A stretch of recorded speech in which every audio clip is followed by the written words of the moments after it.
Hello student, today we have to study cell biology. What do you mean by cell? The structural and functional unit. Cell म्हणजे काय? The structural and functional unit of body. That is called as cell. Bio means all living organism. We know that the meaning of bio. And in all living organism we can study about plant and animals. And meaning of logy is study. म्हणजे structural and functional unit of body which is related to living organism, and we can study all these things, meaning that cell biology. Tissue is another part. Tissue is a group of cell that performs similar function, and each and every tissue perform definite function. Definite function करत असतो तो. आणि याच्याविषयी tissue culture कसं असते काय असते आपण प्रिव्हियस स्टँडर्ड मध्ये स्टडी केलेलं आहे. Study of the structure, types of organelle, cell division and some other aspects that are called as cell biology. Hence cell biology it is called as new other word, that is cytology. Biology it is cell biology, meaning that in the study of the living organism in which we can study only about the cell, that is called as cell biology or cytology. त्याला सायटॉलॉजी असं म्हणतात. आणि research institute जी आहे ते cell बायोलॉजीवर different types of cell केलेले आहे. Mainly there are two types of cell we have to study. In that we have to study about most important cell, that is stem cell.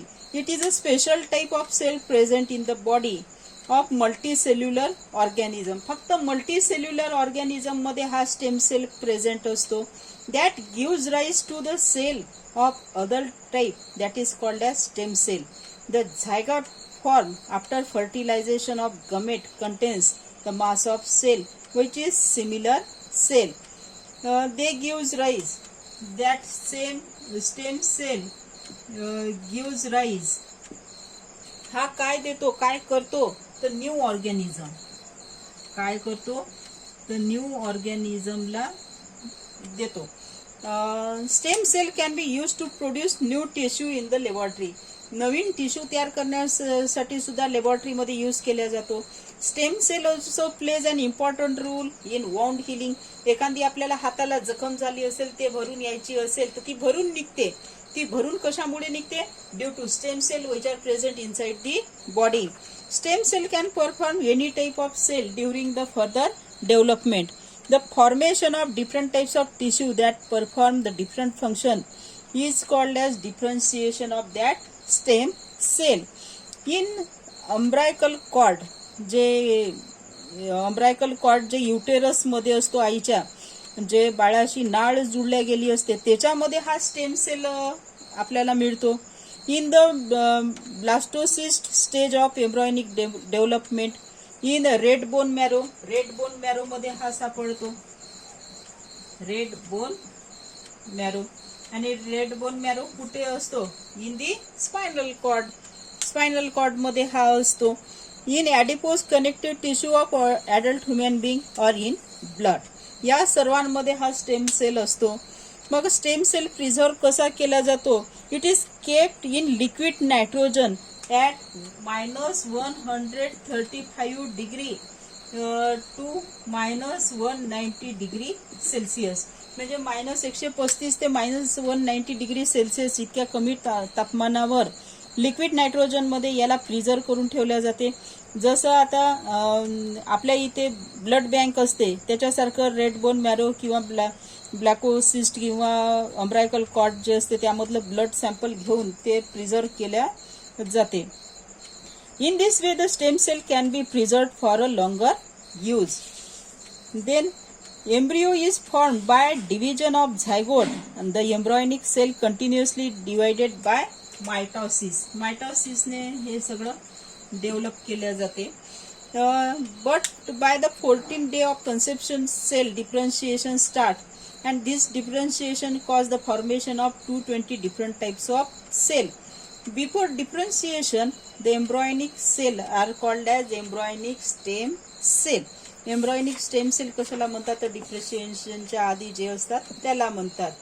The property to develop into different types of cell and this property present in the stem sale.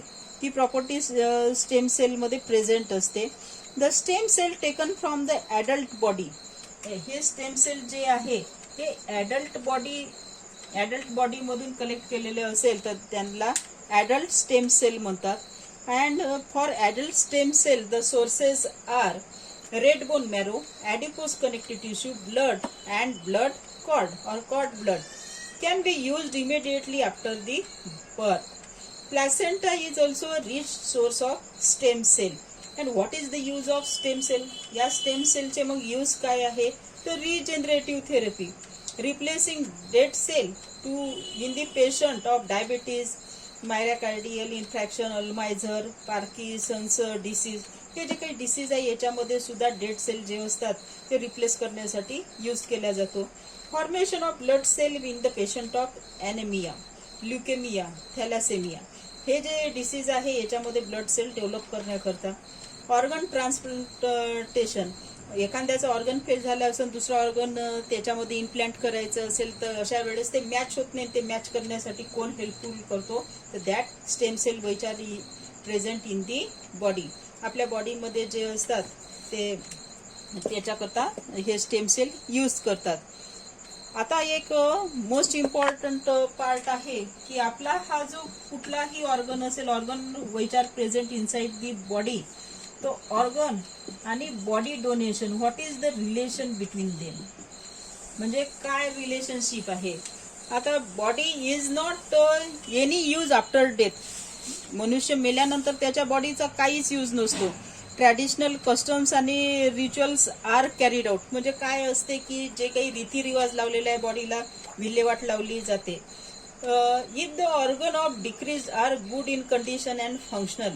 समजा एखाद्या व्यक्ती काही ऍक्सिडेंटला गेलेला असेल, तसा गेलेला असेल आणि त्याचे ऑर्गन जर सो इझिली वर्कआउट असेल तर मग अशा पेशंटचे, अशा याचे जर ऑर्गन डोनेट केले किंवा त्याने ऑर्गन डोनेट केले किंवा त्याच्या फॅमिलीवाल्यांनी ते ऑर्गन डोनेट करून घेतले तर मग दुसऱ्यांचे लाईफ काय होऊ शकते, सेव्ह होऊ शकते.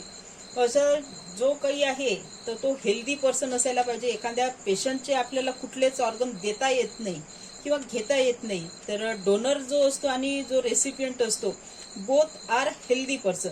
हेल्दी पर्सन असायला पाहिजे जेणेकरून तो डोनेट करू शकेल आणि एखादा डोनेट घेऊ शकेल. आणि एखादा क्रिटिकल जो असेल, क्रिटिकल कंडिशनमध्ये असेल, एखाद्याचा ऑर्गन काम करत नसेल तर अशा ठिकाणी अशा पेशंटला जर आपण एखादा ऑर्गन डोनेट केला तर तो त्याचं लाईफ जगू शकतो. मग काय काय डोनेट करू शकतो? You can donate the I, you can donate the liver, you can donate the pair of kidney, you can donate heart wall, skin and blood and etc. Blood donation जे आहे, by body donation body can be made available for research in medical studies. याच्या व्यतिरिक्त जर काहीच करू शकत नाही तर तुमची बॉडी मेडिकल रिसर्च साठी सुद्धा तुम्ही देऊ शकतात. म्हणजे जे भावी डॉक्टर आहे, नर्स आहे ते आपल्या बॉडीवर काय करतील, प्रॅक्टिस करतील. And there is a law for organ donation and transplantation. म्हणजे कोणी धड गेला आणि आपला ऑर्गन काम करत नाही कारण चला चेंज करून घेऊ, असं कोणीही करू शकत नाही. त्याला एक काहीतरी नियम आहे, त्याला काहीतरी कायदा लागलेला आहे. त्या कायद्याच्या अंतर्गतच आपण तो काय करू शकतो, तो ऑर्गन डोनेट करू शकतो आणि ॲक्सेप्ट करू शकतो.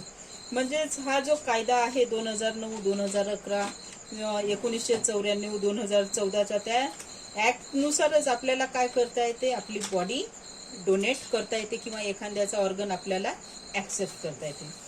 in next period we can study about the biotechnology. Thank you.